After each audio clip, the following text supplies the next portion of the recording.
Good afternoon, everyone. Welcome back to the week-long lecture series. Today we have with us Mr. Utshab Sarkar. Those who weren't present there for his first lecture, he has pursued his BSc from St. Xavier's, MSc from CMI, and is currently pursuing his PhD from IISc. His talk will be on Introduction to Metric Space. Without further delay, over to you, sir.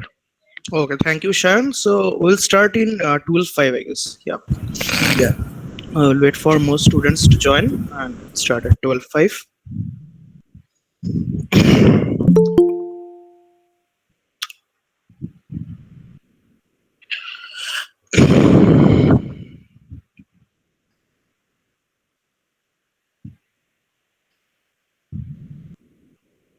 Mridul সব lecture session record করছিস না তোরা? আচ্ছা আচ্ছা, তো করে ড্রাইভে দিয়ে দিচ্ছিস। ওটা ভালো। তোদের এই এটা একটা প্রত্যেক ইয়ারেই এটা অর্গানাইজ করতে পারিস, বেশ ভালো ইনিশিয়েটিভ। মানে মোটামুটি তোরা যদি ডিটারমাইন থাকিস সেটা করার জন্য, তাহলে আমি তো সাজেস্ট করবো একটা ইউটিউব চ্যানেল খুলে ফেল। এবার সমস্ত লাইভ লেকচার গুলো যারা অ্যাটেন্ড করবে, যারা রেজিস্ট্রেশন করবে আর কি, আর যারা রেজিস্ট্রেশন করছে না ওরা যাতে পরে এমনি লেকচার গুলো অ্যাক্সেস করতে পারে পুরো ওয়ার্কশপটা হয়ে গেলে। আমরা ভাবছি মেনলি এরপরে ডিসেম্বরেতে আরেকটা আমাদের সেমিস্টার ব্রেক থাকবে, তখন আরেকটা করার প্ল্যান। আচ্ছা আচ্ছা আচ্ছা, হ্যাঁ করতে পারি, সেগুলো ভালো, মানে ভালো ইনিশিয়েটিভ। তোমার তখন টাইম হবে তো? ডিসেম্বরে আপাতত ফ্রি থাকি আমি, মানে আপাতত ডিসেম্বরে ফ্রি আছি। এবার জানি না, তো সবটাই গাইডের উপর ডিপেন্ড করে। আচ্ছা আচ্ছা আচ্ছা, হয়তো তোরা যেদিন রাখলে সেদিন আমায় বললো একটা কিছু দাও, প্রেজেন্টেশন পড়ো, তখন চাপ হয়ে যাবে। আচ্ছা আচ্ছা আচ্ছা, আগে থেকে বলো মুশকিল, বাট ফ্রি থাকলে আমি জয়েন করে যাবো, কোনো অসুবিধা নেই। আচ্ছা।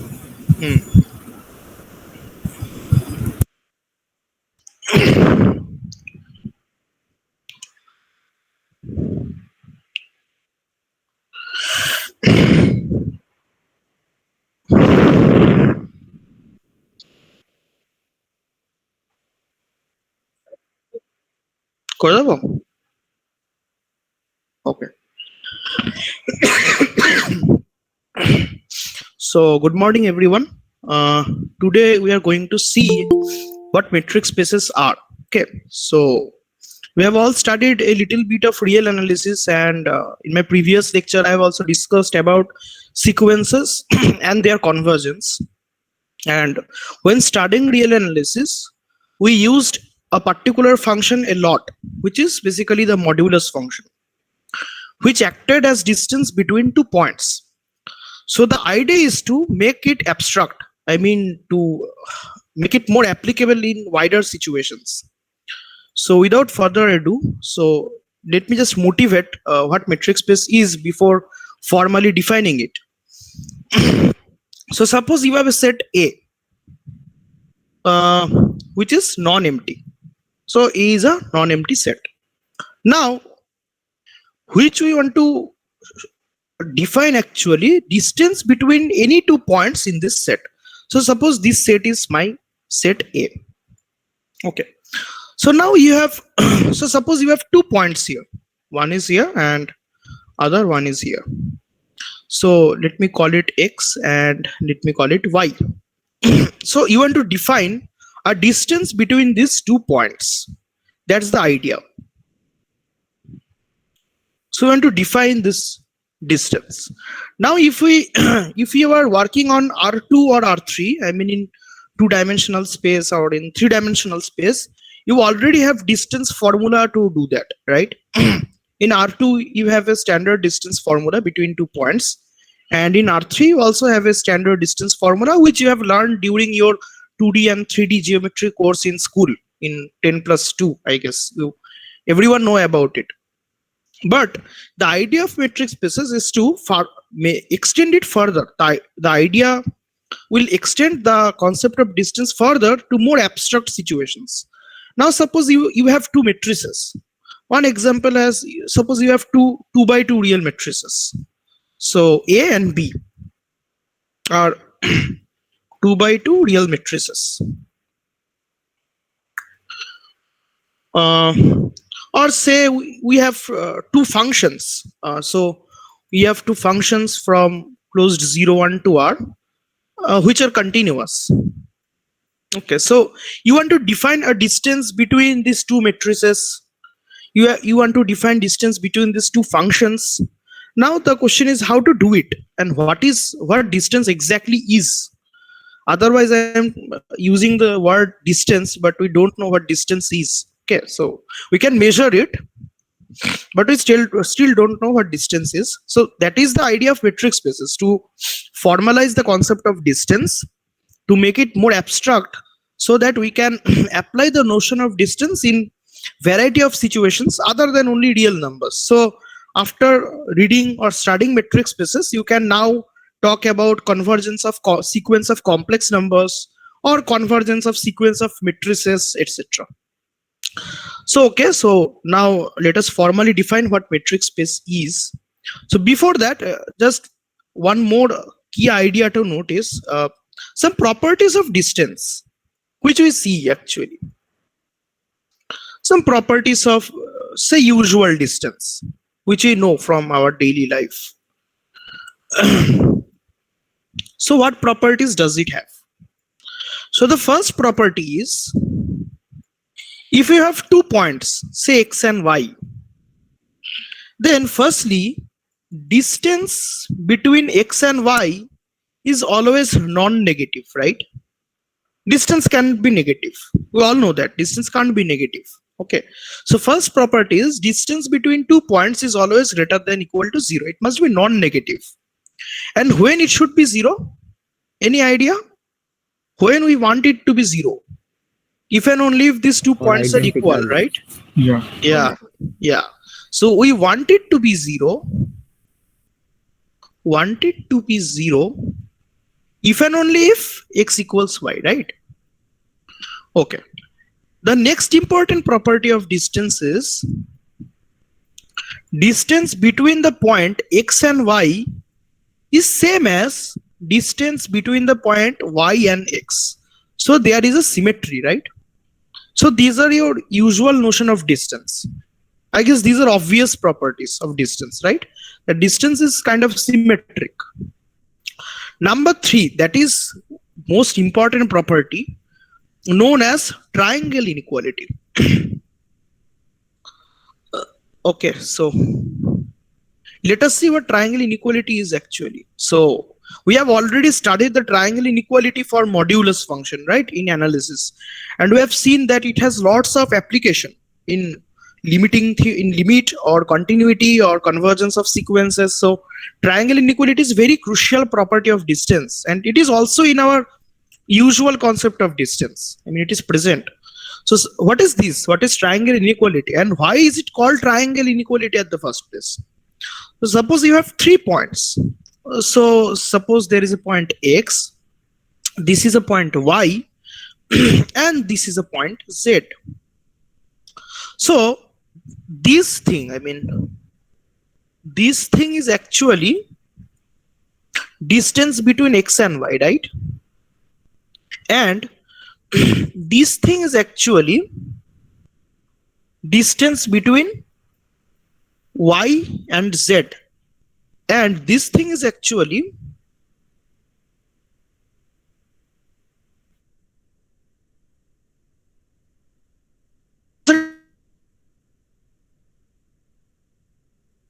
because sum of the lengths of 2 sides of triangle is greater than the length of the third, right? We all know that from elementary geometry of triangles. So we can well claim, okay, so we can claim that distance of x comma z is less than equal to distance of x comma y plus distance of y comma z, right? So this is the motivation. I mean, this is true at least for 2 dimensions, right? So this is called the triangle inequality, because in 2 dimension there is you can draw a triangular diagram to understand this inequality. That's it. From that idea, the name is coming, the triangle inequality. Okay, so we have seen 3 usual properties of distances, and just we are going to axiomatize all this, okay, to define metric spaces. That's it. So the formal definition can be given by like this. So suppose A is a non-empty set. Now if you watch carefully, the word distance, so it is basically a function, right?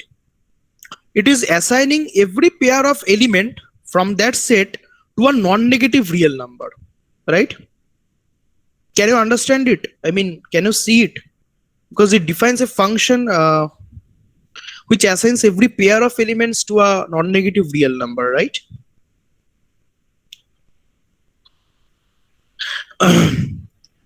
Yeah. Okay, right. So suppose A is a non-empty set and D A cross A, that is the Cartesian product, to R is a function. Okay. So it should be R positive, right? yeah, you can directly write it to be R positive, or I can also state it in the axioms. Okay, so Okay.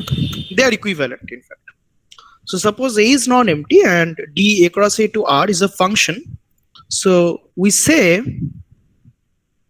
that D is a metric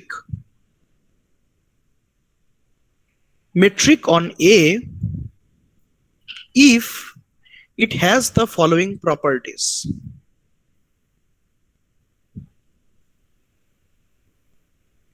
If it has the following properties. So the first property is non-negativity. I mean, the properties are the same which you observe in your usual distance. Okay, so the first property is D of A comma B. This is greater than equal to 0 for all A comma B in A. The equality holds. The equality holds if and only if A equal to B. So this is my first definition of, there are three defining properties. This is one of them. The second one is symmetry, which states that D of A comma B is equal to D of B comma A for all A comma B in A. So this property is called positivity. Basically, this property say that your distance must be positive. This property is symmetry. So your distance must be symmetric. And the third property is, as usual, the triangle inequality. So this is the last crucial property. So it says that D of A comma C, this is less than equal to D of A comma B plus D of B comma C for all A, B, C in A. Yeah. So if D has all these three properties, then we say that D is a metric. You can also call D your distance function.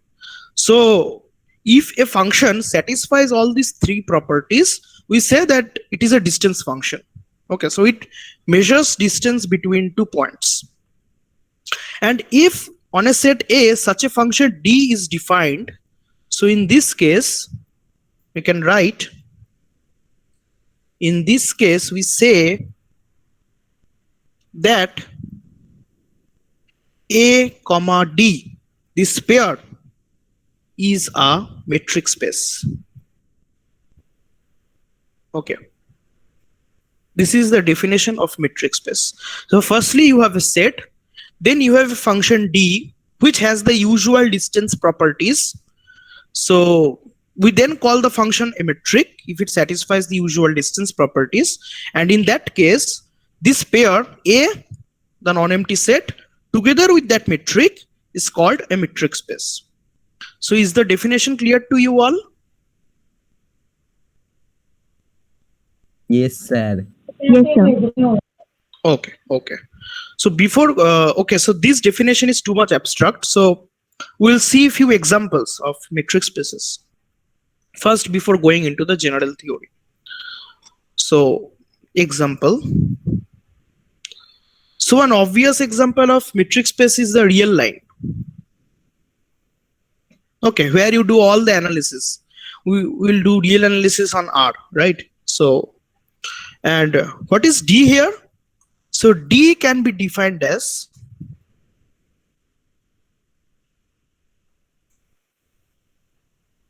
dx comma y is equal to modulus of x minus y.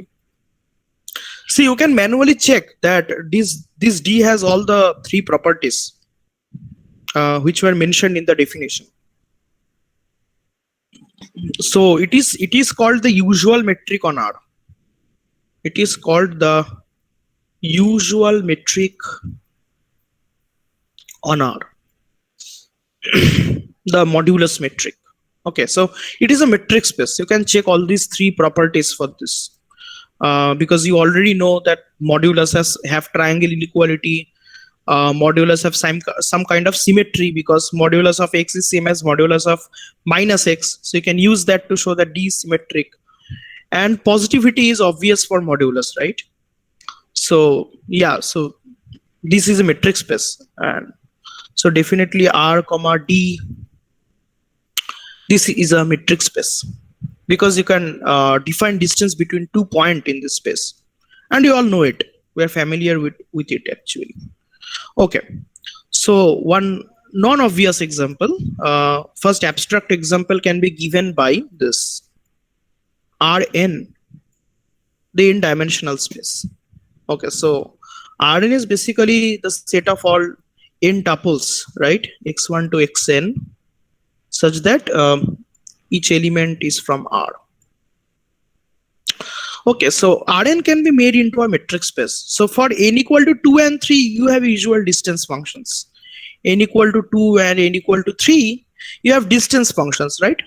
Like for n equal to 2, if you have 2 points, say x1, okay, say x1, x2 and y1, y2, you have a concept of distance between them, right? In this case, distance formula is given by x1 minus y1 squared plus x2 minus y2 squared, right? For n equal to 3, you also have the same kind of formula, x1, x2, x3. If you have this three tuple and another three tuple y1, y2, y3, then you have distance formula for that too, right? And that is given by root over of x1 minus y1 whole square plus x2 minus y2 whole square plus x3 minus y3 whole square, right? So these are the distance formula in 2 and 3 dimensions. So the idea is to extend this formula for n dimensions. So can anyone guess how can we define distance function on Rn? A possible distance function. So how can we define a possible distance function Rn? So it will look like this.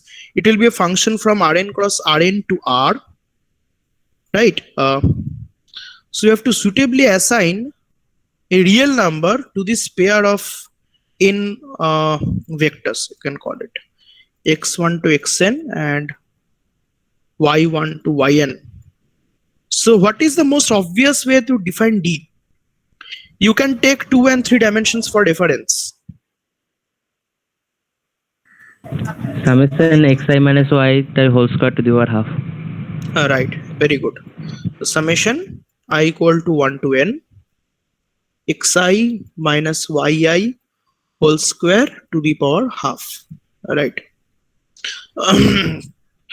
So can you verify the metric properties? I mean, you have to also show that it defines a metric, right? Otherwise you can't say that this is a distance.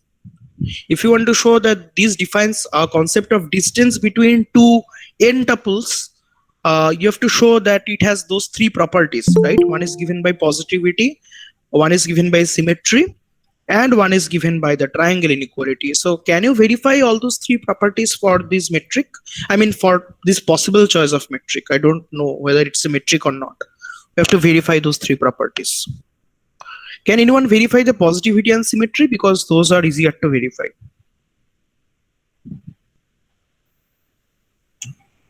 Square terms, so obviously it's greater than 0. Of course. Square minus b whole sum of minus. Right, it's a sum of square and then you are taking square root, so it must be non-negative. What about the equality if and only if these two pairs are zero part, these pairs are equal part? Sir, we can, Hmm? if we equate this to 0 and Yeah, square both sides, we will get that yeah, sum of n squares is 0. That is only yeah, possible if each individual term is 0. Thus, exactly. every xi equal to yi for Very all good. I. Yeah, very good. And other part is obvious. Like if these two pairs are equal, then xi equal to yi for all I, and this will give it 0. Okay. So yeah, positivity is verified. What about symmetry? Minus of yi minus xi, the whole square to same. It was same. Yeah, yeah. So that is the idea of symmetry, right? And can anyone give any hint how to show that, how to prove the triangle inequality for this part? That is the hardest part here, to show that D satisfy triangle inequality. This is the hardest part in this proof. We can use Cauchy squares inequality. Right. But do everyone here know about Cauchy-Schwarz inequality? No, sir. Okay. So let me state it without proof for the time being, the Cauchy-Schwarz inequality. So Cauchy-Schwarz inequality, so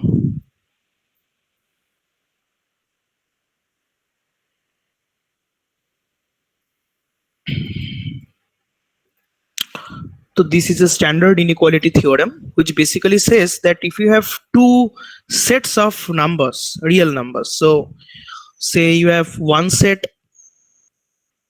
okay, let me call it another by another notation. So suppose you have two sets of real numbers. One is given by a1, a2, an. So this is a set of n real numbers, and you have one another such set, so b1, b2, and say bn.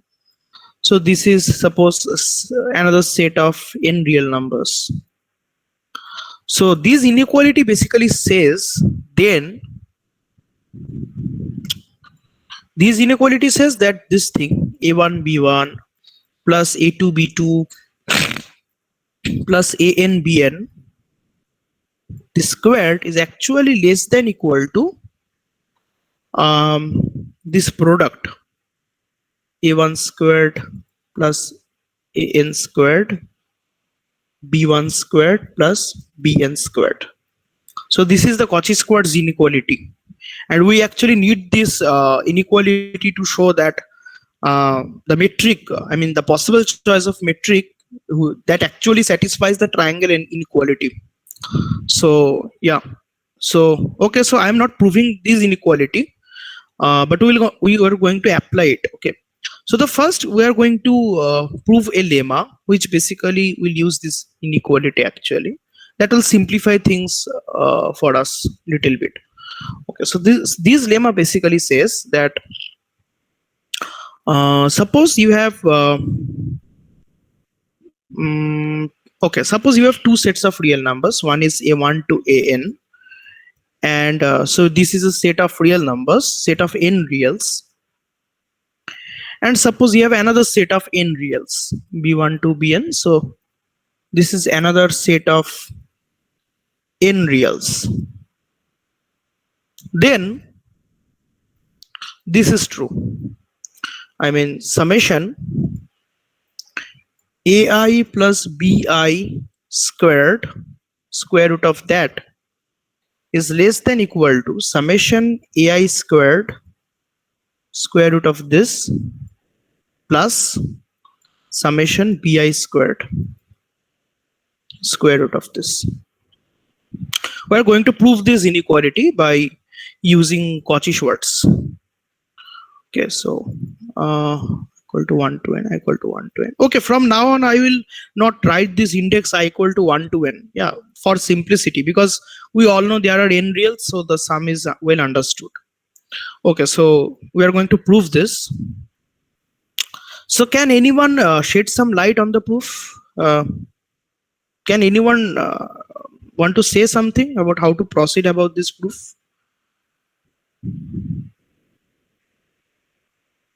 Any idea about how to proceed? Which proof? Induction. Triangle inequality. Huh? Yeah. Which proof? Triangle inequality or No, proof of this lemma. this lemma? Yeah. Okay. You can use Cauchy-Schwarz inequality, which I have stated.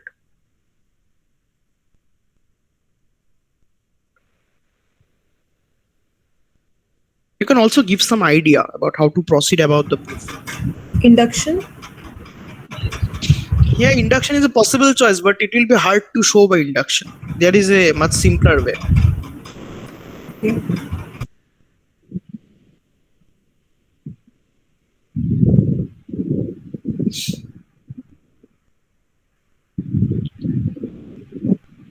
Okay, first note that we have to prove an inequality, right? And in the left hand side, the expression in the left hand side is non-negative, right? So you can directly show that it is enough to show that the square of the right hand expression is greater than equal to square of the left hand expression, right? Then you can just take the square root to get this inequality, right? Because all the expression here are non-negative expressions, right? Is it true? Yes, sir. Okay, so let us proceed like that. So basically we want to show, so equivalently we can show that square of this sum, I mean summation ai square half of that plus summation bi square half of that, yeah, this thing square of this is greater than equal to summation ai plus bi squared, right? Equivalently we can show this, but to show this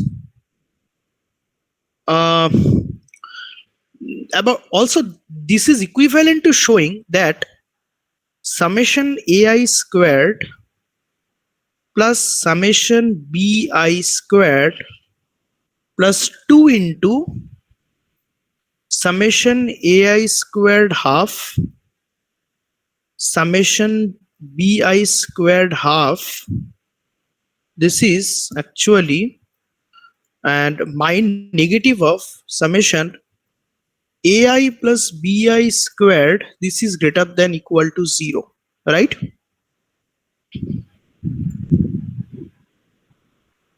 So I have just used a plus b whole square formula. Okay, so that is a square plus b square plus 2ab and minus that thing. We want to show that this is greater than equal to 0, right? Yes. Right. Okay, so it is enough to show that this part is non-negative. So let us show it. So firstly, the idea is to expand this, okay, by a plus b whole square and then use the Cauchy-Schwarz inequality. So this is the idea. So this is summation ai squared plus summation bi squared plus 2 summation ai squared half into summation bi squared half, and this can be written like the last part minus, if we want to write it in a plus b whole square form, so this is minus summation ai squared plus bi squared plus 2aibi, right? Now observe that this summation ai square part will get cancelled out by this, right? And also this summation bi square part will also get cancelled out with this, because there will be summation ai square here and summation bi square here, but with negative sign, right? So this will get cancelled out. So we only have this part, 2 into 2 can be taken common because there is also a 2.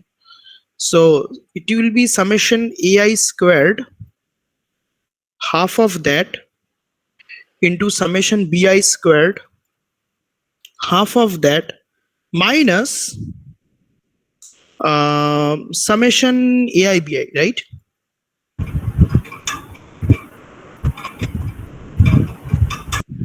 Right? Yeah. Right. So that is non-negative. Can you see that it is non-negative?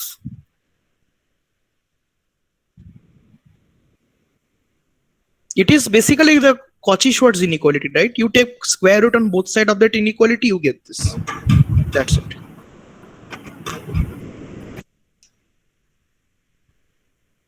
Can you see it? If you take square root on the both side of Cauchy-Schwarz inequality, you are getting it? Yes. Okay. So that's all we wanted to prove, right? So you have shown that this term is non-negative eventually, and this is equivalent to my squared inequality, but that is also equivalent to the actual inequality. So you have proved this. So basically this lemma now immediately implies that the D we have defined on Rn is going to satisfy the triangle inequality. So now can we show it by using this lemma that the D which we have defined for Rn satisfy the triangle inequality? Can you give any Yes. idea or? Yes, we Yeah. can. Okay.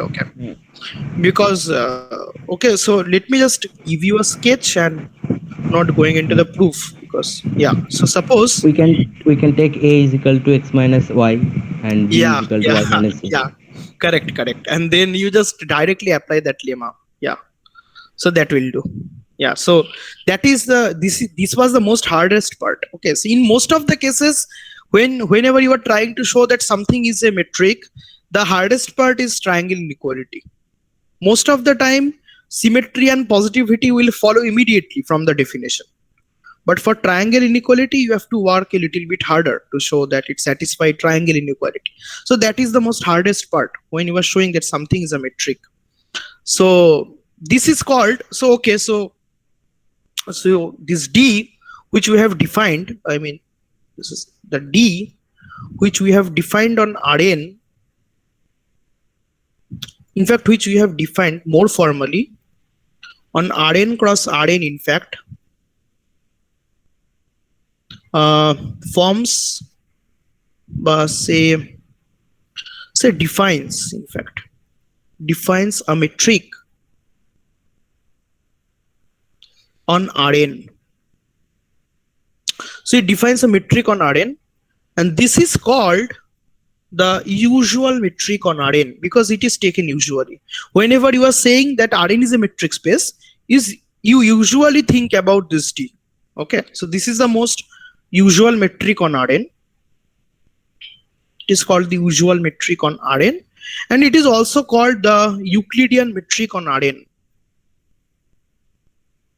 Euclidean metric on Rn. Okay. So this is the idea. Is it clear? I mean, the definition of D and all those stuff showing that D is a metric on Rn. Okay. So now we know that Rn, comma D, this is a metric space by definition, right? Where D is Euclidean metric. But we can observe that there are also many simpler looking metric on Rn. Okay, we can also define metric which looks simpler than the Euclidean metric. Okay, so these are your homework, or you can try to prove that these are metric, and these are relatively easier to show than Euclidean metric. So one metric is given by this, which is called the taxicab metric. So D1 from Rn cross Rn to R, this can be defined like this. D1, if you have 2 points in Rn, x1 to xn and y1 to yn, and this can be defined like this: summation mod of xi minus yi, I equal to 1 to n. So you can show that this is a metric. Okay, so exercises, can take it as an exercise. So D1 is a metric on Rn. It is also a metric on Rn. And this is called the taxicab metric. In fact, this is called the taxicab metric. Okay.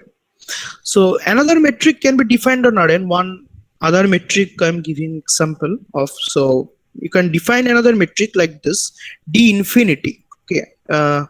This is defined like this: Rn cross Rn to R, and it is defined by this: D infinity x1 to xn, comma y1 to yn, and you can define it like this: maximum of 1 less equal to I less equal to n modulus of xi minus yi.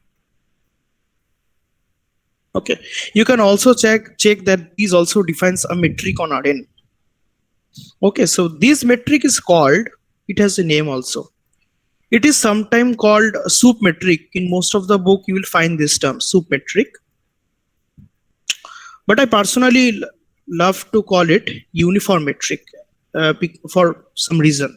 You can see that when you later study functional sequence of functions in real analysis, it will be clear to you why it is also called uniform metric. I mean, this is a standard name. This is not the name of my choice. Okay, so it is also called a uniform metric for a reason. Okay, so these are all examples of some metrics which can be defined on Rn. Okay, so yeah, so one another metric that is obvious. Okay, so that one another metric is called discrete metric. Let me define what. Sir, yeah. Out of all these wonderful metrics, why did we choose the Euclidean matrix to be our standard metric? Okay, okay. So to be clear, you can actually choose any of this metric. I mean, there is a concept of metric equivalence. So two metric are called equivalent if they give you same topology. So, and all of the convergence stuff, continuity stuff, they are all completely topological in nature. So if you have two metric which will give you same topology, then you have same set of convergence sequences with same limits, and you have same kind of everything. I mean, you have same sets of continuous functions. So you can choose any of these three. I mean, you can choose any of this metric and work with it. It is not necessarily you have to always work with Euclidean metric. It is well possible. So you can if you wish, you can work with D1 or D infinity. That is on you. I mean, you can choose your metric of preference. That will do no harm. But you for your question, I mean, Euclidean metric, because it is the most natural metric which comes in one's mind after seeing the distance formula in 2 dimensions and 3 dimensions. So it is a natural extension of the distance formula, and one can obviously question that whether it's a metric or not. Yeah, because that is going to be metric in 2 and 3 dimensions. So it is an obvious question: if the dimension is more than 3, will it still be a metric? So for that purpose, you can think it as usual metric, because in R2, R3, you work with those distances, right? You don't work there with D infinity or D1. Yeah, so, and that is also usual because I mean, in geometry, okay, so in geometry, how do you define distance between 2 points? Firstly,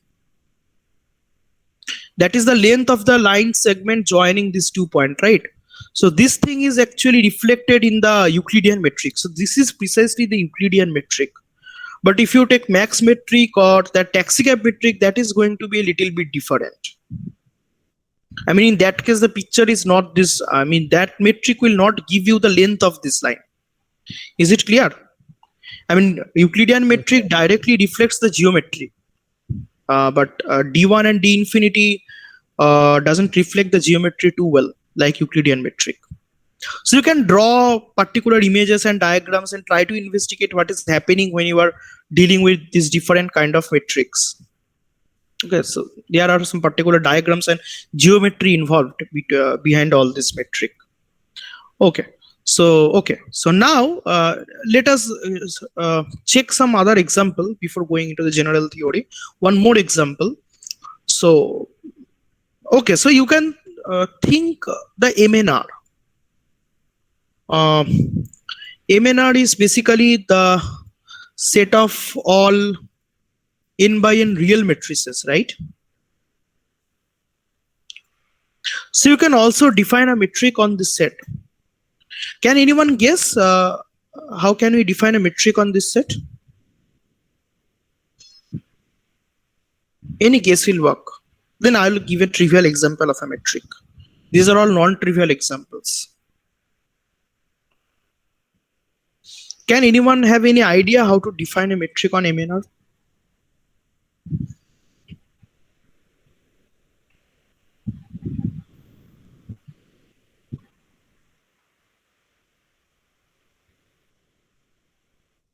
Am I audible?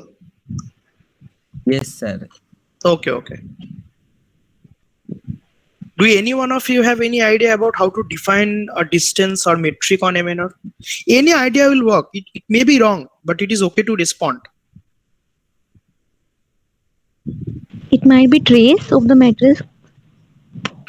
Okay, so there is a problem with trace. I mean, you want to define the metric like this. So DAB is trace of A minus B. You want to define it like that, right? But there will be an issue of positivity, right? Right. Because trace can be negative. Yeah. So you are almost there. You can define a metric in terms of trace, but you have to do something else for that also. By applying modulus?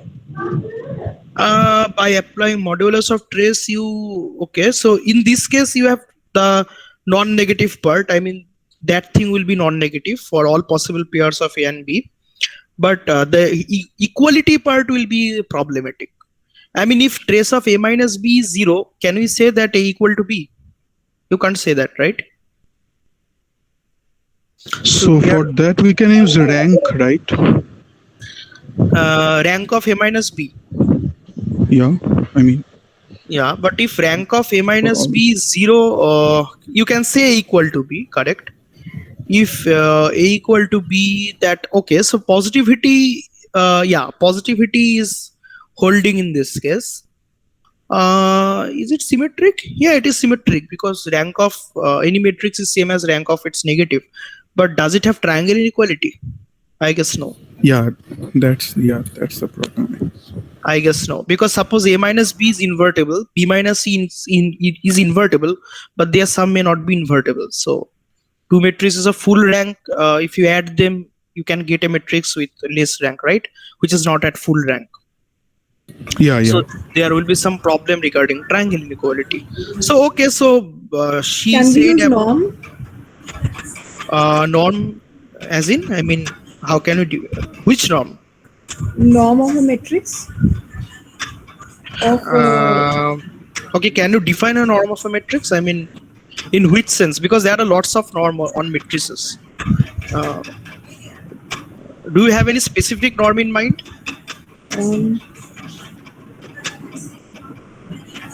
Yeah, you can also define metric by a norm. That is possible, and that is also possible in MNR. But you have to have some specific norm in your mind to do that, right? yeah, right. I think I need to find that. Yeah. So okay. So So someone said about trace, right? So yeah, we can also define a norm by trace that is called Frobenius norm. Yeah, but I'm not going to go into that norm thing because I completely wanted to avoid it for a first introduction in metric spaces. So okay, so let me define it anyway. So Yeah, hello, excuse me. yeah. So the rank thing works like No, there is an issue Yes, in sir, triangle the inequality. rank, I think the rank triangle thing inequality works. holds. So triangle Yes, sir. inequality holds. So rank of A plus B is less than or equal to rank A plus rank B, right? Rank of A plus B is less than or equal to. Okay, yeah. So rank thing is holding, right? Yeah, so Okay. rank actually works. Yeah. Yeah. So that is true. D of AB equal to, you're defining it to be rank of A minus B, right? Yeah. Rank of A minus B. Symmetry is obvious. Positivity is obvious. Now rank of, you can apply that lemma. Yeah. Yeah, okay. So yeah. So I missed it. So you can have less than equal to thing, right? Need not be equal, right? It can be less. Yeah, true, correct. So rank is true, but this metric is not interesting in particular. I will talk about it later. Okay. After introducing discrete metric, I will come to this. Okay. So one interesting metric which can be defined on MNR is the direct application of Euclidean metric. You can do that because MNR can be identified with Rn square, right? Because in MNR we have n square number of real entries, so MNR can be identified with Rn square via an obvious map, right? I mean, if you have a matrix, I mean, I'm giving you an example for 2 by 2 because that is easy to write. So M2R can be identified with R2 square, which is basically R4. And why is that? You can map every matrix 2 by 2 to the 4 tuple, right? Right? Yes. And this will define a bijective map from MNR to Rn square.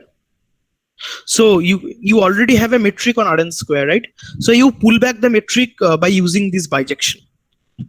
Pull back in a sense, or you can directly define like this. I mean, you can define a metric like this. If you have two 2 by 2 matrices A, B, C, D, and say P, Q, R, S, then you can go ahead and straightforward define this. I mean, component wise difference, take mod and use sum, or take the squares and take square roots. I mean, you can define it like this: mod of A minus P plus mod of B minus Q plus mod of C minus R plus mod of D minus S.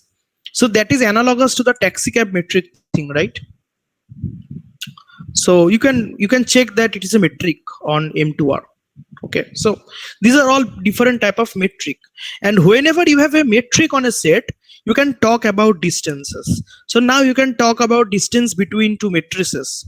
So suppose a matrix is given by ABCD and another is given by PQRS, then we can define it distance to be like this formula, by that formula actually, mod of A minus P and all those stuff. Okay, so you can talk about distances. So are the examples clear now?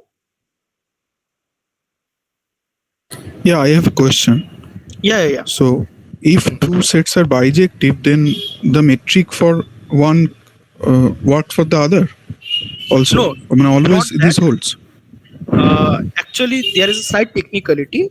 You can define that metric to this. I mean, you can always pull back. Pull back means, okay, let me clarify what do we mean by pull back actually. So suppose there is a set X. So this is just a set. Okay. And you have a metric space, say Y comma D. Okay. And you have a bijection between them, say F. The idea is we can define a metric on X by using this F. Okay, how to do that? So this is kind of obvious, right? I mean, you only have a metric D, you don't have a metric here. So if you take any 2 points in this X and Y, then you map it by using F to Fx and Fy, right? Which is in D, which is in that Y. will actually. hold. Yeah, then you can talk about distance between Fx and Fy, right? Because Yeah. Y is already a metric space. And you define it to be EXY. And E is defined on this, I mean. So you can check that this defines a metric on X. It will be a metric on X. Okay. So it can be done if you have a bijection.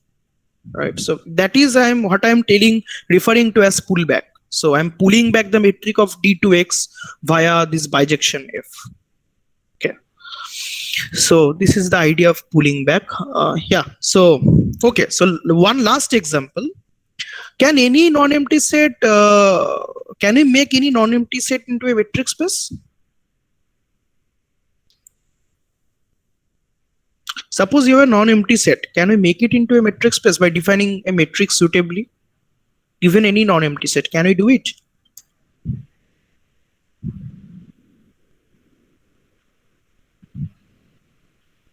Any idea?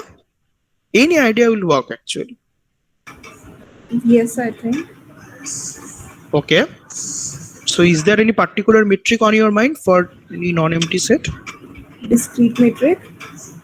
Yeah, it's discrete metric, right? So suppose X is non-empty. So let me define it. So X is non-empty. Then define. So X has to be ordered, right? No, for discrete metric, you don't need any ordering on X. So you can define like this. Okay, so you can see it after I define this. So define X cross X to R by the following formula. So dx comma y, I want to define it 0 if x equal to y, and 1 if x not equal equal to y. So you can check that this defines a metric on X. Okay, so this is called the discrete metric on X. This is called the discrete metric on X. Excuse me. Yeah. So do we need a ordered set for other metrics, like except for discrete metrics? Are you asking about necessity of ordering? Yeah, necessity of ordering. Like you said, to the person who was just asked, that we don't need ordering in discrete metric, but do we need ordering in other sets or other metrics also? No. For example, we have already shown that MNR, right? MNR thing. Yeah, But right. MNR has no ordering, right? Except for R, I don't think so. We have any ordered. No. You don't need any ordering to discuss about metric spaces. So they are completely independent concepts. Yeah. So, okay. So yeah, so this defines a metric. So any non-empty set can be made into a metric space, and that is by discrete metric. If you don't know any elements of that set, okay. So there is also always a metric. Okay, interestingly, the rank thing. Okay, so someone told that the rank will be a metric. Yeah, it will be a metric, but it will not be interesting because it will, in some sense, I cannot discuss it in this lecture. There is a concept of metric equivalence. So in this case, it will be equivalent to discrete metric actually. Okay, so yeah, there is a thing of equivalence, I guess. Yeah. I guess one can check. You can just check after you will study. When you will study equivalence, you can check that whether they are equivalent or not. The discrete metric and that rank metric, which one suggested. Okay. So yeah. So this is a metric on X. Yeah. So these are basically examples. So we have discussed a lots of examples. So we'll now go to the general theory of some metric spaces. So the first thing which comes to my mind those are of sequences. So I have already defined sequences of real numbers, and I have defined what convergence means. So in terms of that epsilon k definition, now we are going to define sequences in more general spaces, namely the metric spaces, and we can discuss about their convergence in general metric spaces. Okay. So let me define. So sequence as usual with its usual definition. So if you have a metric space, say x comma d, so suppose you have a metric space x comma d, this is a metric space, then a sequence in x, then a sequence in x is a function whose domain is n and the codomain is x. So the usual definition applies. So basically for each natural number n, you are getting an element of x. So that is the definition of sequence for x, which is actually similar to the definition of sequence in R. Okay, so the usual notation applies. I mean, you can write f1 to be x1, and you can write f2 x2 and so on. The similar notation applies actually. So today we'll talk about okay, so there is a problem here. In real number, we talked about monotone sequences, right? The sequences which increases or decreases, but there is no ordering in this case. So you don't have monotone convergence theorem for this kind of spaces. Is it clear? Because to talk about increasing and decreasing, you need some kind of ordering, right? But I have not said that my set is ordered or not. So in general metric spaces, you don't have monotone convergence theorem. Okay. So first we are going to define what do we mean by convergence here. So definition. Okay. So first, is it okay to define convergence first? Okay. Yeah. Okay. So definition. So suppose X is a metric space. Okay. So suppose X comma D, this is a metric space. Yeah. Suppose this is a metric space, and xn is a sequence in X. See, xn is a sequence in X. Can anyone guess what will be the definition of convergence in this case? We have already studied the convergence in real analysis, right? And in real analysis, the distance function is given by the absolute value function, right? The modulus. So how can we define convergence in case of metric spaces? So this definition is actually the, obvious kind of generalization of the real case. Can anyone give it a try? How to define? We can say that this converges to the element x if the Alright. distance function of xn minus x is less than any positive epsilon. But there is nothing called minus in this set, right? We have no algebraic operations so far. No, For like it. the distance function would give back a real number, right?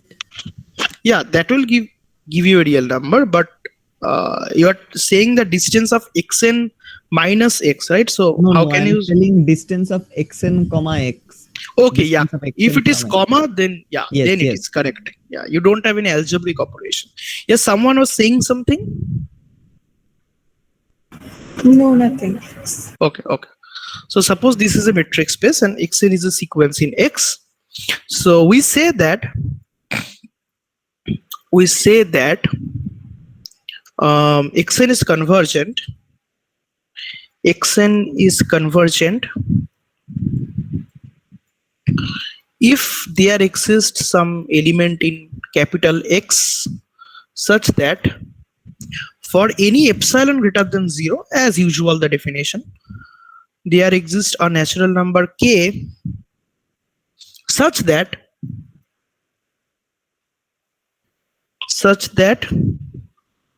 d of xn comma x, this is less than epsilon if n greater than equal to k. So the part which modulus was playing in real analysis is directly overtaken by d for abstract spaces, because that is our notion of distance in abstract spaces. So this definition is immediate generalization of the definition of convergent sequences in real analysis. That's it. So so let me show that how it looks like in case of our examples at least.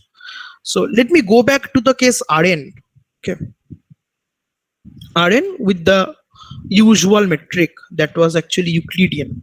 Our usual metric was Euclidean, but you can also take taxi cab. Okay, that doesn't matter actually. Okay, so Rn comma d. So we are considering this metric space. Now suppose you are taking a sequence. So how a sequence will look like in Rn? So in Rn we have n components, right? In Rn we have n components. So if we take a sequence in Rn, so each of the term of that sequence will have n components. So it will kind of look like that. So suppose I am talking about this sequence z. Okay, right, let me write it zk because I have used n here. So zk is say 1 by k, 1 minus 1 by k, all the other stuff 0. So it is a sequence in Rn, right? So what is z1? Z1 is actually 1 comma 0 and everything else 0, right? This is Z1. What is Z2? This is half, and this is 0, 0, and so on. All the other stuff 0, right? Okay, so and so on. In fact, so can you guess where ZK must converge in Rn? Any guess for the limit? 0, 0, 0, 0. So all 0. No.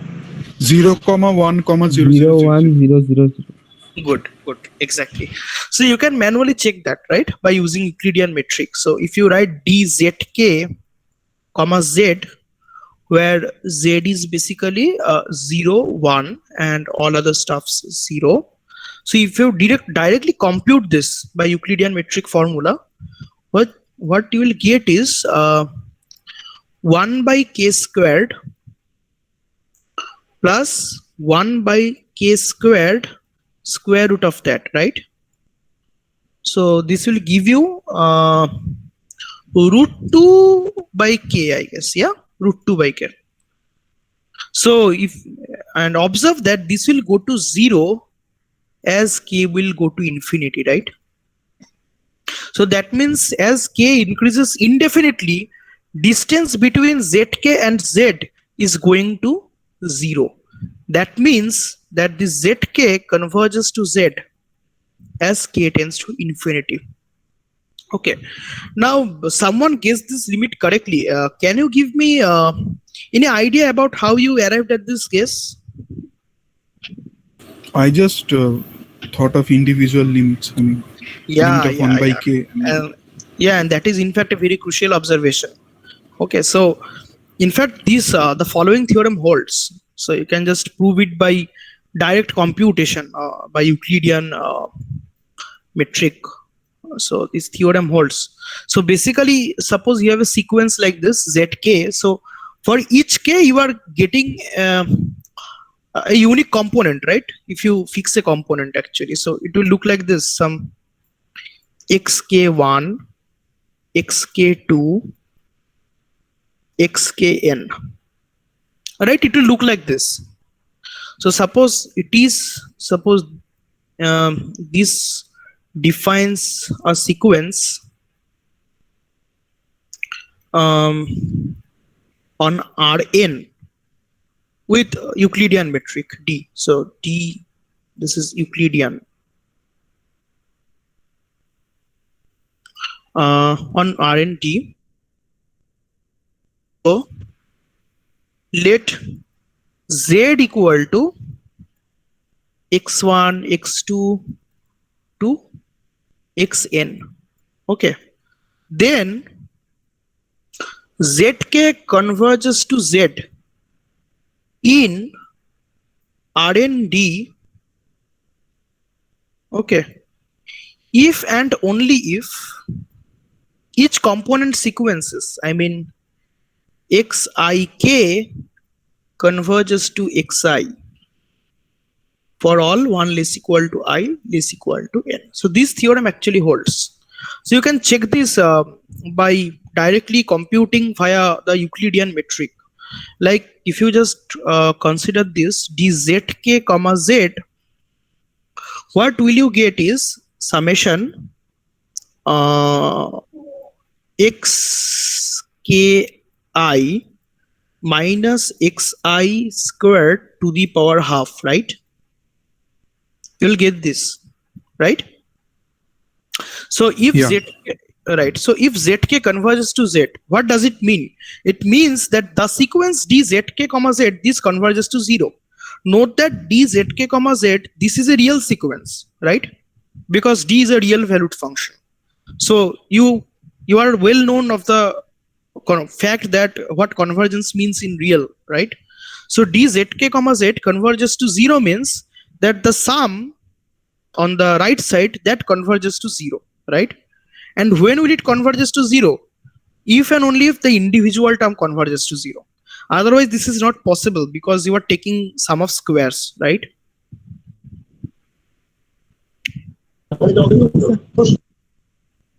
Can you see it, or do I need to write a little bit I mean elaborately? I mean, okay, so I am elaborating it little bit. So you have this inequality dzk comma z is equal to this sum, firstly xki minus xi squared to the power half. So if you fix an I, you are getting this inequality, right? Mod of xki minus xi. Is it correct?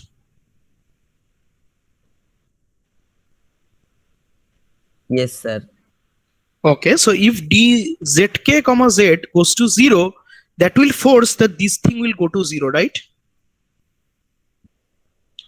So that means if your sequence zk converges to z, then each individual component sequence will converge to the respective component of the limit. So that we have proved already. Okay. So for the converse part, you can directly use this sum. You don't need any kind of inequality for that case. Okay, so if you have every component xki converging to xk, so you will get xki minus xi that converging to 0. Now you can directly apply real analysis for this case. So xki minus xi, sum of the all those squares will converge to 0, and so will be their square root. So dzk comma z will converge to 0, will converge to 0 in that case. I mean, I'm trying to say this. Okay, so let me write it. So I'm saying that if xki converges to xi for all I,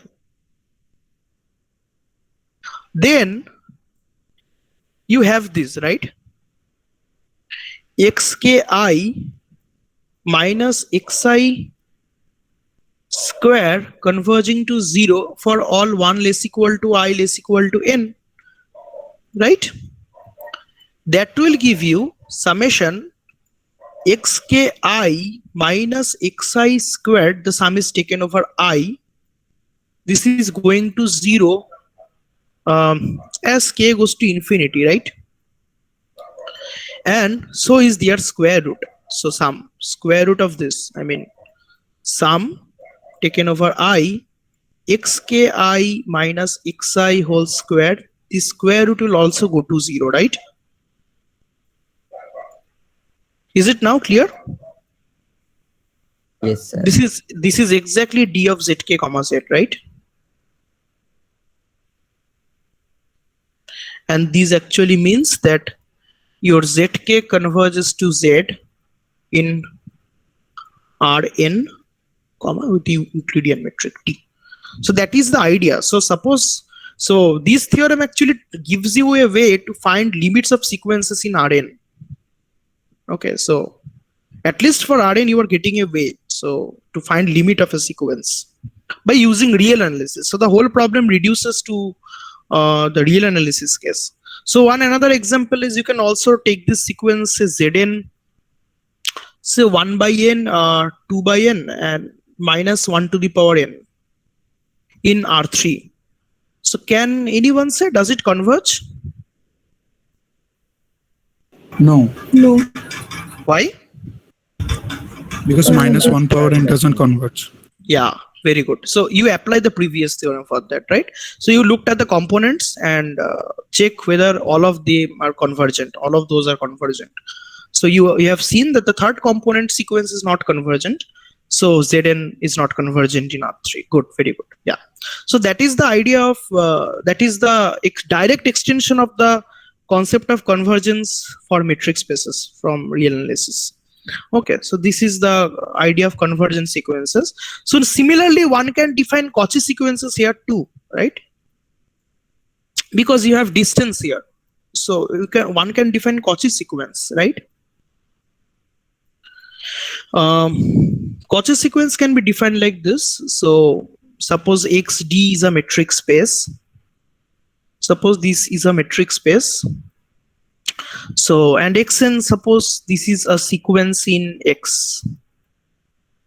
Okay, so we say that xn is a Cauchy sequence,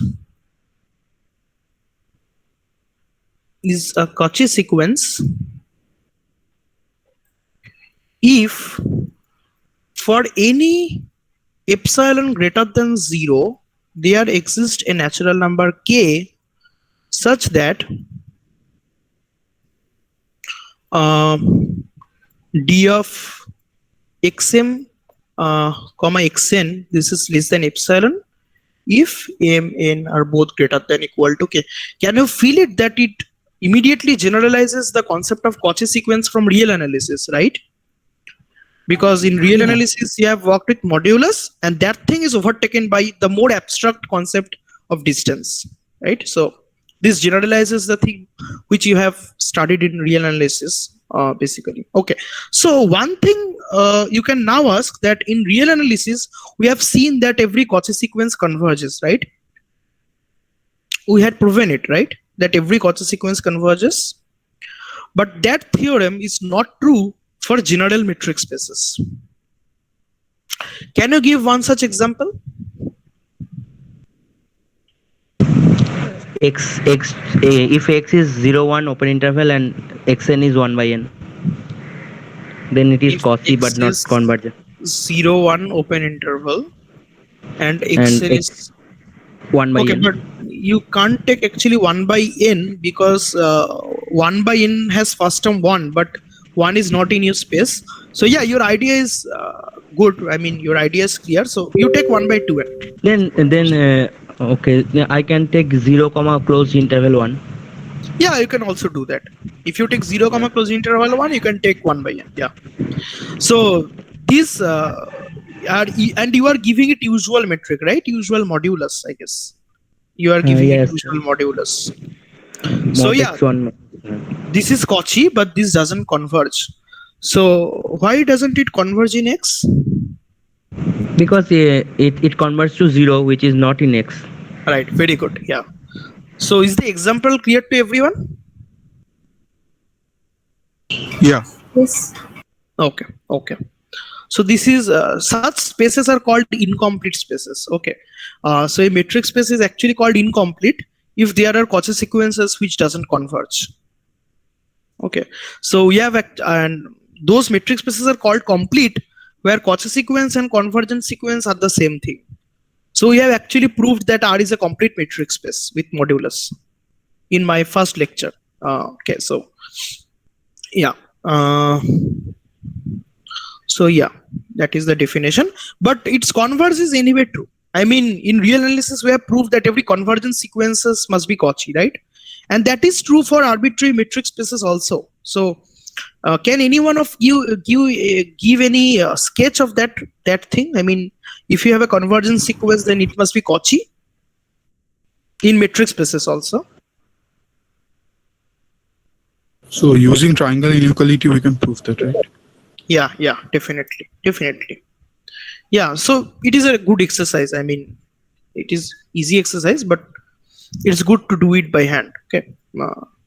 Okay. So that let me just write it. So one lemma that every convergent sequence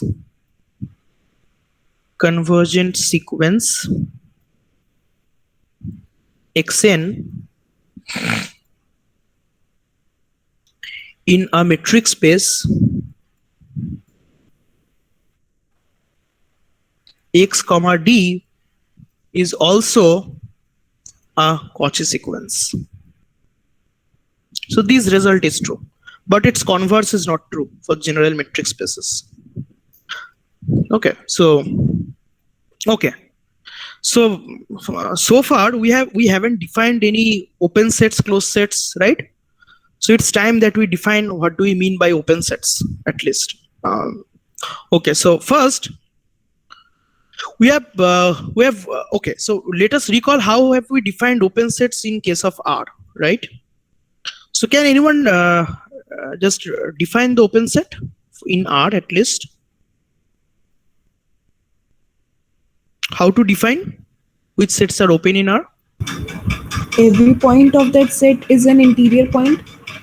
Yeah, and what do we mean by interior point? There exists an epsilon Yeah. positive such that X minus epsilon, X plus epsilon, that open interval belongs to A. belongs to that set, right? Contained in belongs that to the set. set, right? Right. So that is the concept of interior point. So similarly, you can define interior point for this arbitrary metric space too. So the idea is, okay, so first, okay, so if you can recall, we have defined the open interval in case of R by order properties, right? So if you have an open interval a comma b, we define it like this, right? The set of all real numbers which lie strictly between a and b, right?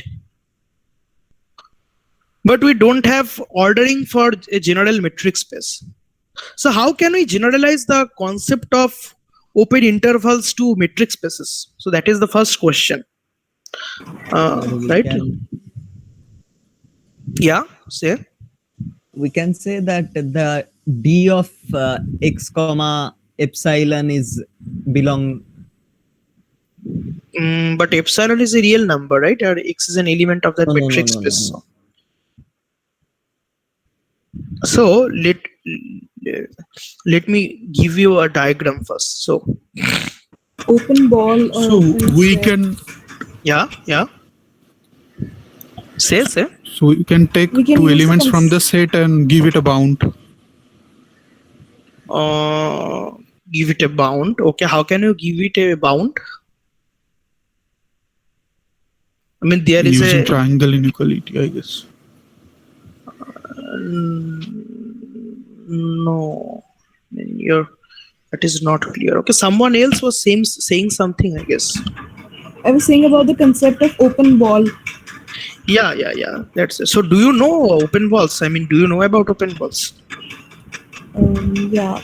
Oh, okay. Basically. So I am just Okay. going to motivate that definition. That's it. So, so not everyone knows about open balls here, I guess. So, okay. So let me define first. Motivate why the definition of open ball was given in that way. So, firstly, okay. So let me just check what AB looks like in real line, right? So this is my real line, and say here is a point A and here is a point B. So I'm talking about open interval here, right? So this kind of interval. So I've defined it in terms of order relation, but general metric spaces lack the order relation. So we want to define it in some alternative way in terms of distances, right? So if you observe closely, you can think about its midpoint. So this midpoint is basically, let me call it x, which is given by a plus b by 2. Okay, and you can talk about this distance, right?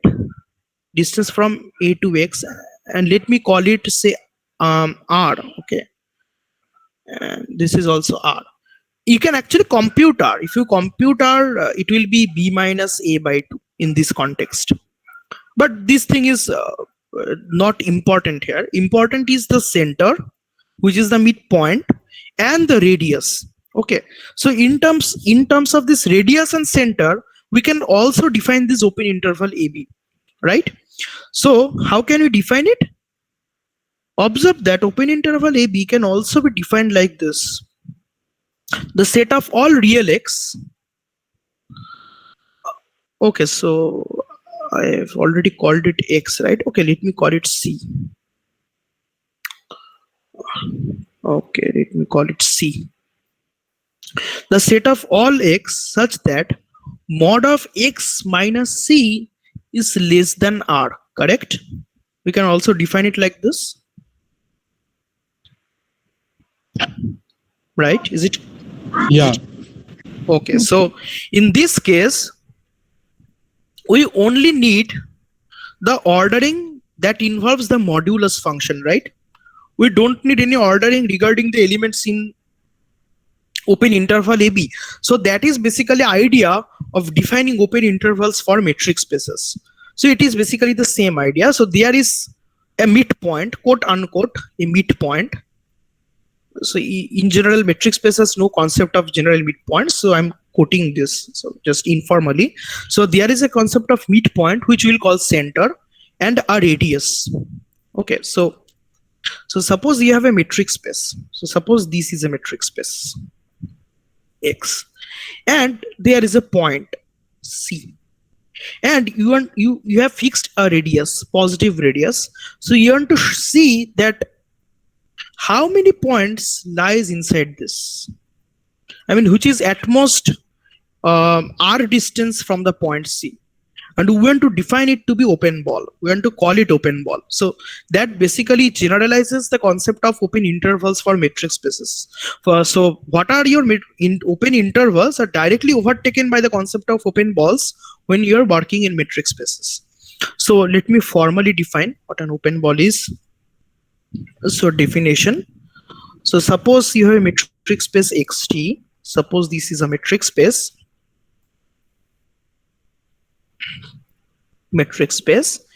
And x naught is an element in capital X, and r is a positive number. Okay. Yes, r is a positive number. Okay. So Okay, so the open ball centered at x naught and of radius r. Radius r is defined by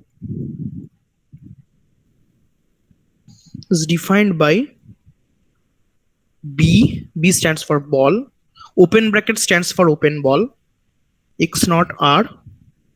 This is basically the set of all elements in that metric space such that d of x comma x naught, this is strictly less than r. Is the definition now clear? I mean, you can talk about this ordering, right? Because you have ordering in real numbers and d is a real valued function. So you can talk about this ordering, and this set is pretty much well defined. Is the definition of open ball clear? Yes. Clear. So yeah, so just let me draw two diagrams. So in R2, the open ball centered at origin and of radius 1 will look like this. So it is basically the solid unit circle except the boundary, that is the highlighted part only. So this is basically B01 in R2. If we consider Euclidean metric, that is important. If we consider Euclidean metric, if you consider some other metric, it will look different. Okay. And you can try to see, I mean, this can be taken as an exercise to try to see that how the unit open ball will look like in different metrics. Okay. And those are pretty much doable diagrams. I mean, no complicated figure will arise. There will be a square. Yeah, there will be like a path lane, two joint lane. It will look like this. So you can draw all of them, or at least try to do that. So if you work on R3, in Euclidean metric, and if you now try to see the open ball in R3, so it is basically a solid sphere except the boundary, right?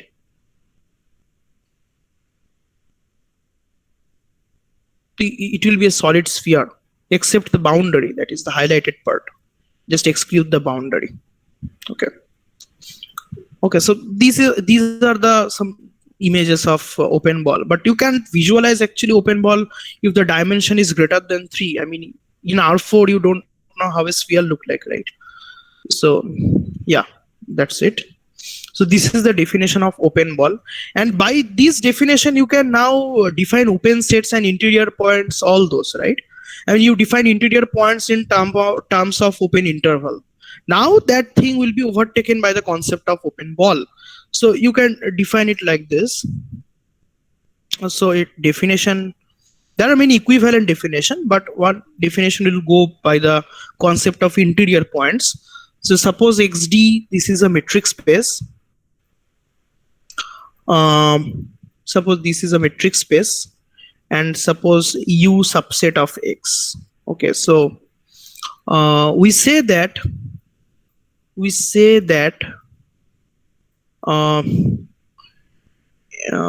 say P belongs to U is an interior point.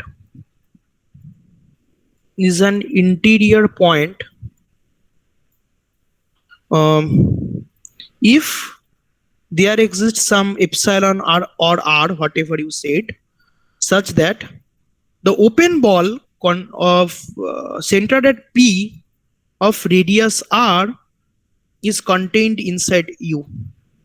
Okay, and in this case, the set of all interior points of U,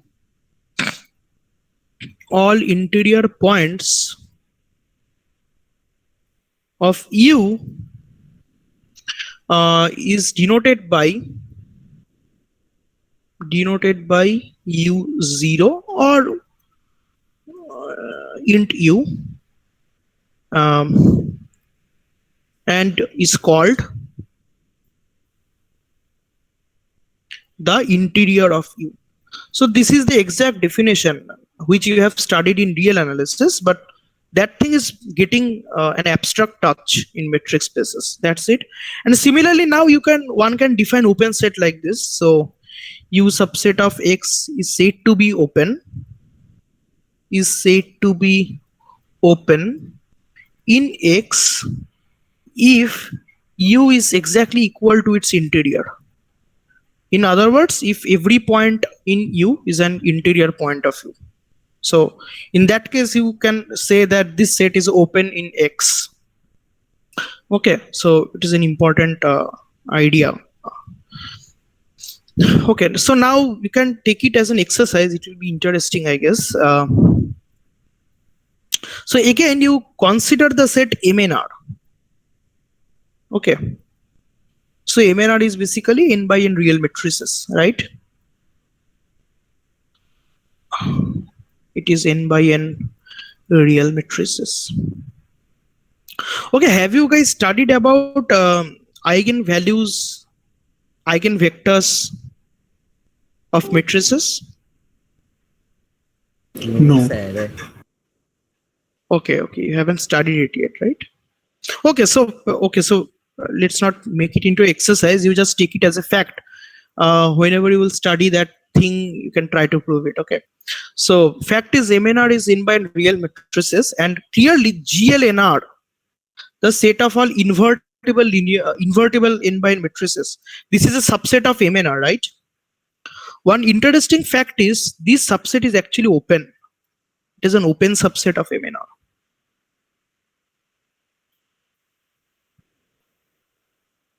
This is an open subset of MNR. Okay, so in real analysis, we have seen that closed sets are precisely the complement of open sets, right? So in this case also, you can define closed set as complement of open sets too. You can also define by limit points and all those stuff.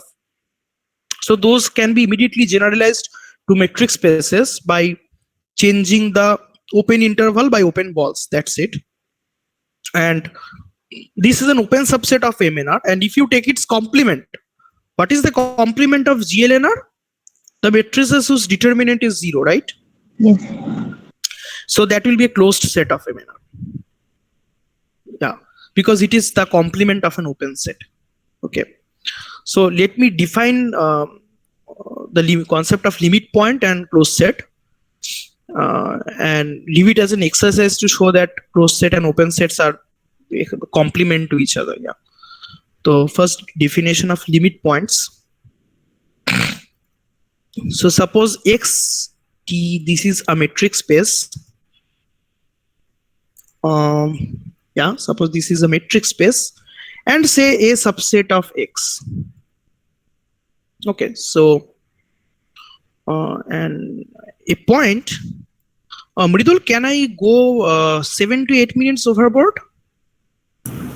Yeah. Okay. So a point P belongs to X is called a limit point. Is called a limit point of A if. Can anyone say something about the definition? How can we define limit point in this case?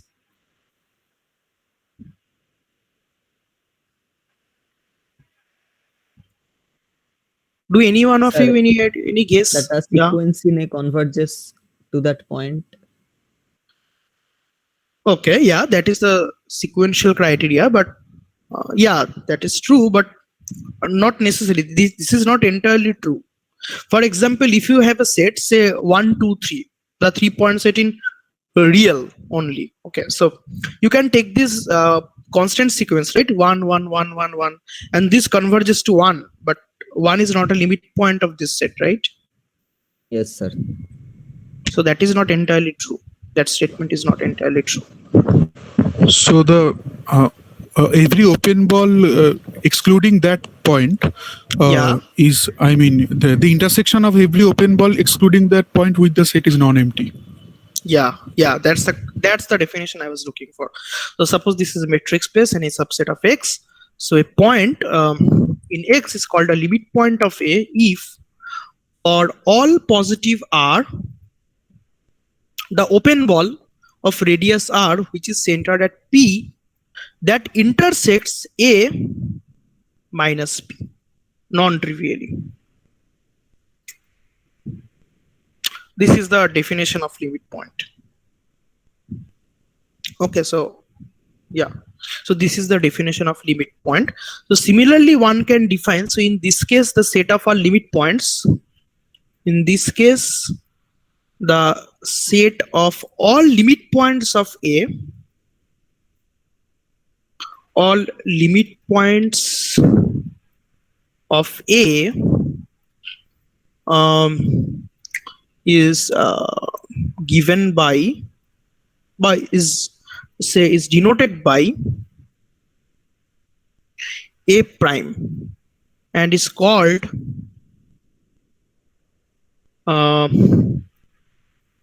the derived set of A. So that is the usual definition of real analysis, right? So everything is kind of a real analysis type, but with D instead of modulus. So this is called the derived set of A. And so next definition is of closure and closed set. So suppose A subset of X is XD is a metric space as usual. Suppose a subset of X, then its closure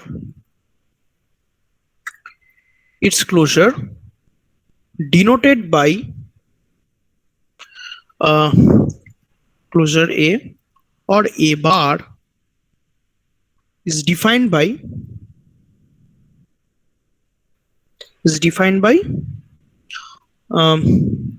A closure A union A prime.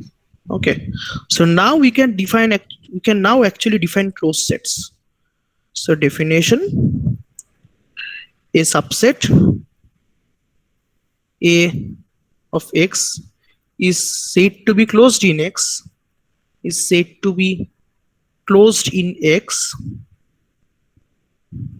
if A equal to closure of A, which is actually equivalent to saying A prime subset of A. That is, A contains all its limit points. So that is basically the same thing which we did in real analysis, right? Which was seen in real analysis, I guess. Yeah. So are the definitions clear? All these definitions?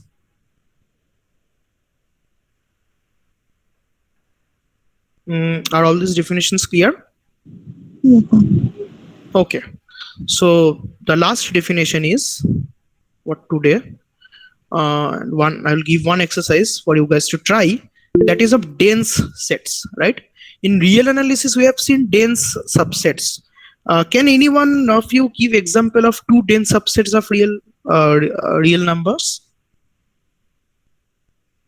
Rational number. Rationals and irrationals. Right. And how? Okay, so why are those set dense? I mean, in which sense you say that? Say, for example, rational numbers are dense in the set of real numbers. In which sense you actually use it? I mean, do you use ordering or any othering or any other sense? Their closure is equals to R. Right, correct.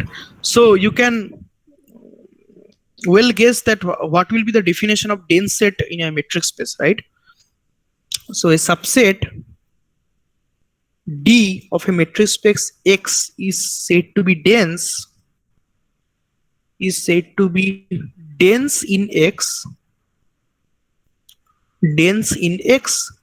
if closure of D equal to X. That's it, the usual definition. So we already know what is closure, so we know what do we mean by D closure. Okay, so if D closure is the whole space, then we say that D is dense in X. Okay, so another exercise you can try, that GLNR is a dense subset of MNR.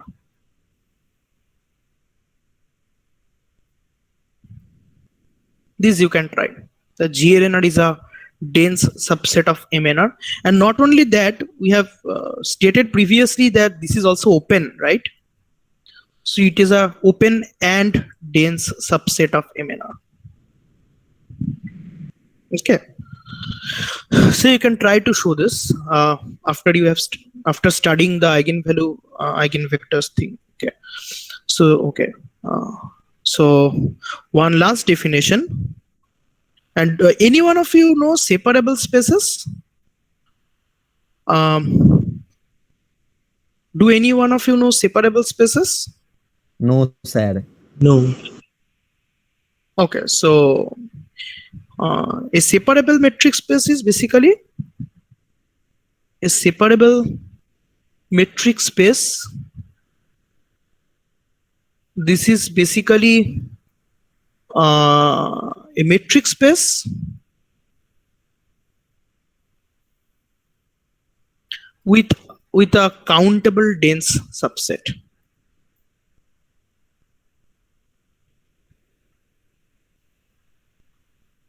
This is a metric space with a countable dense subset.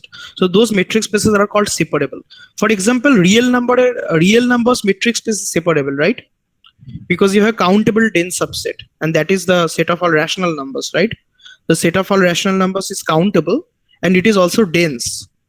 So the space of real numbers is a separable metric space, right? So this is not exercise, this is actually definition. So one last exercise before I stop, that is you can try it. So show that Rn is a separable metric space. I have a question.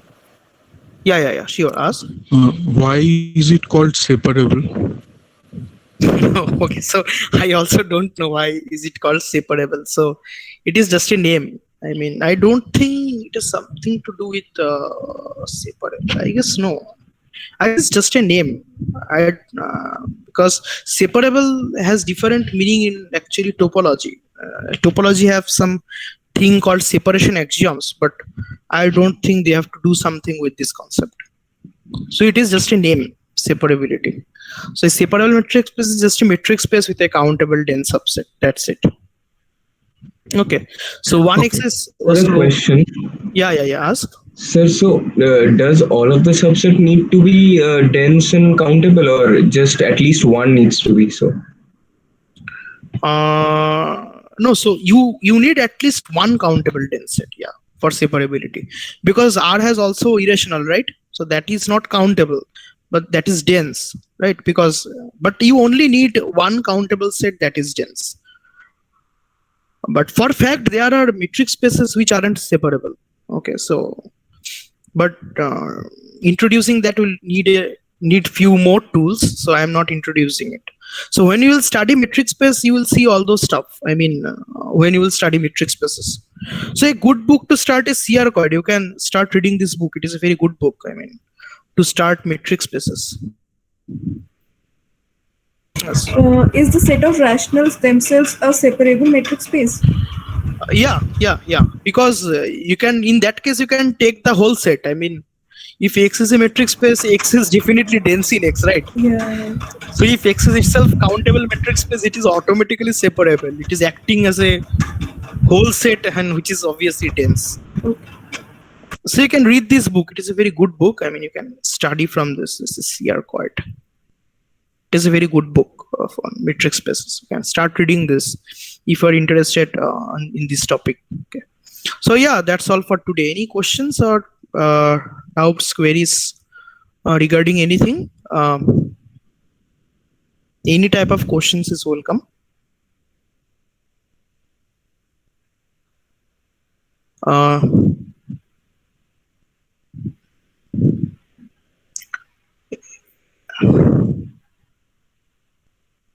Any questions? Okay, let me check the chat. Yes.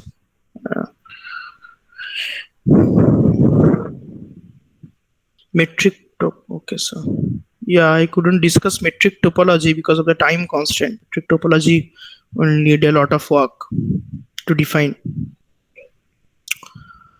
Okay, so I guess there are not any questions. So we can stop, right? Yeah, so Okay. thank you. Welcome. Okay.